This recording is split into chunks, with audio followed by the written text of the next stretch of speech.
पदावली के इस द्वितीय प्रकरण में संतो भाई आई ज्ञान की आंधी रे। कबीरदास जी कहते हैं, अरे संतो, अब ज्ञान की आंधी आई है, भ्रम की टाटी सवै उड़ानी, माया रहे न बांधी रे।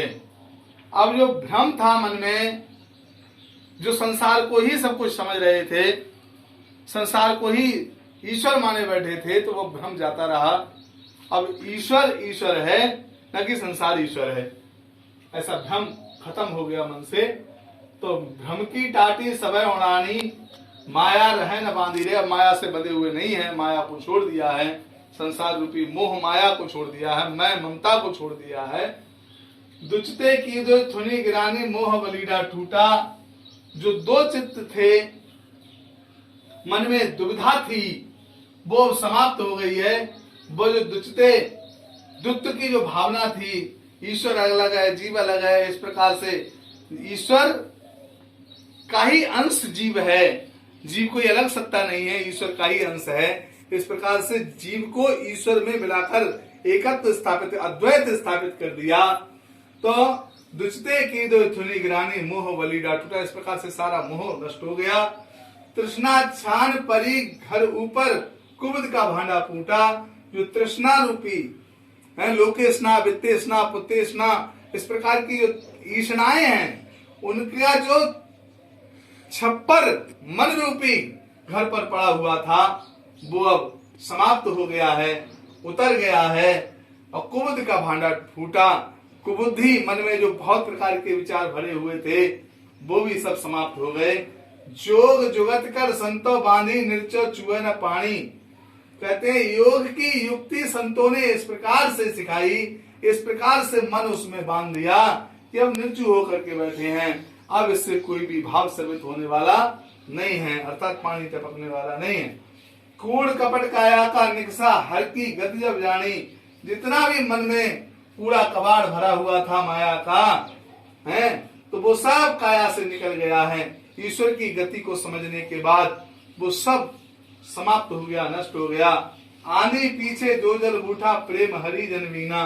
कहते हैं, ज्ञान की जो आंधी आई, संतों के माध्यम से, गुरु के माध्यम से जो ज्ञान की आंधी आई, उसके बाद में जो बरसात हुई प्रेम की, उससे ये भक्त सराबोर हो गया है, तन्मय हो गया है, आनंदमय हो गया है। कहे कबीर, भान के प्रगटे उदित भया तब सीना। ईश्वरीय ज्ञान के प्रकट होने पर, ईश्वरीय भान प्रकाश के प्रकट होने पर अंधकार, अज्ञान रूपी अंधकार कभी भी रह नहीं सकता। इस प्रकार से वो सीना यानी समाप्त हो गया, नष्ट हो गया। अगले पद में कहते हैं, पंडित बार बदनते झूठा। कुछ पंडितवाद, बहुत सा विचार, आचार विचार इस प्रकार से फैलाया गया कि ऐसा कार्य कर लो तो उसके बाद में भगवान की प्राप्ति हो जाएगी। तो ऐसे जो संसारिक के बहुत ढोंग पाखंड हैं, उनको करने से ईश्वर की प्राप्ति नहीं होती है। ऐसा कबीरदास जी ने इस पद में बताया है। राम कहा दुनियागत पावे, खांड कहा मुख मीठा।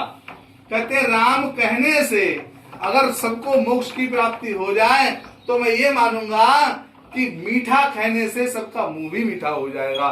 लेकिन ऐसा होता नहीं। मीठे का नाम लेने से मुंह मीठा नहीं होता, मीठा खाने से मुंह मीठा होता है। इसी प्रकार से राम को जानने से राम की प्राप्ति होती है, राम का नाम लेने से राम की प्राप्ति नहीं हो जाती। कोई पापी पाखंडी अगर राम का नाम ले और वो इस प्रकार से अगर प्राप्त कर ले ईश्वर को, तो तब तो सभी पापी तर जाएंगे। पावक कहा पावजे दाजे, जल के तृषा बुझाई। अगर अग्नि के कहने से अगर पैर जल जाता होता और जल के कहने से अगर प्यास बुझ गई होती, भोजन के कहने से अगर भूख बुझ गई होती, तो कबीरदास जी कहते हैं तो हम मान लेंगे कि राम के कहने से सब तर जाएंगे। वे पापी भी तर जाएंगे, जिन्होंने बहुत सी पाप किए हैं, राम कहने से तर जाएंगे। लेकिन अगर ऐसा नहीं हो सकता, तो फिर ये भी नहीं होगा। नर के साथ, उसका उदाहरण देते हैं, नर के साथ सुआहर बोले, हर प्रताप न जाने। कहते हैं मनुष्य के साथ में जो सुआ यानी तोता होता है, वो भी राम राम राम राम जपता है, लेकिन राम के प्रताप को जान नहीं पाता। जैसे ही उसे वो मौका मिलता है, पिंजरा खुला रह जाता है, वो वहां से भाग जाता है। तो इसी प्रकार से जो बहुत से लोग राम नाम तो कहते हैं, लेकिन फिर भी मन उनका झूठ में, कपट में, छल में, द्वेष में फंसा हुआ है, वे लोग शायद राम कह करके तर नहीं पाएंगे। जो कबहू उड़ जाए जंगल में बहुत सूरत ना आने, कहते हैं वो सुआ जो है, वो तोता जो है, अगर उड़ जाता है तो फिर लौट के कभी नहीं आता है। साची प्रीत विषय मायासु हर भक्तन सुहासी, कहते हैं कुछ लोग इस प्रकार के होते हैं कि विषय माया से तो सच्ची प्रीति रखते हैं और हरि के भक्तों के, भगवान के भक्तों की मखौल उड़ाया करते हैं। वे ये कार्य अच्छा नहीं करते, श्रेष्ठ नहीं करते। कहे कबीर प्रेम नहीं उपजो बांधो जमपुर जासी। कबीरदास जी कहते हैं अगर भगवान के प्रति, ईश्वर के प्रति, निर्गुण सत्ता के प्रति अगर प्रेम हृदय में प्रकट नहीं हुआ तो निश्चित रूप से जो यम की फांसी है, यम का पास है, उसमें जरूर बांध के ले जाए जाओगे, अर्थात कर्मों का भोग भोगना पड़ेगा, उससे कोई व्यक्ति छूट नहीं सकता। ईश्वरीय प्रेम के प्रकट होने पर ही उस फंदे को, उस बंधन को काटा जा सकता है, तोड़ा जा सकता है। बस यही उसका एक उपाय है।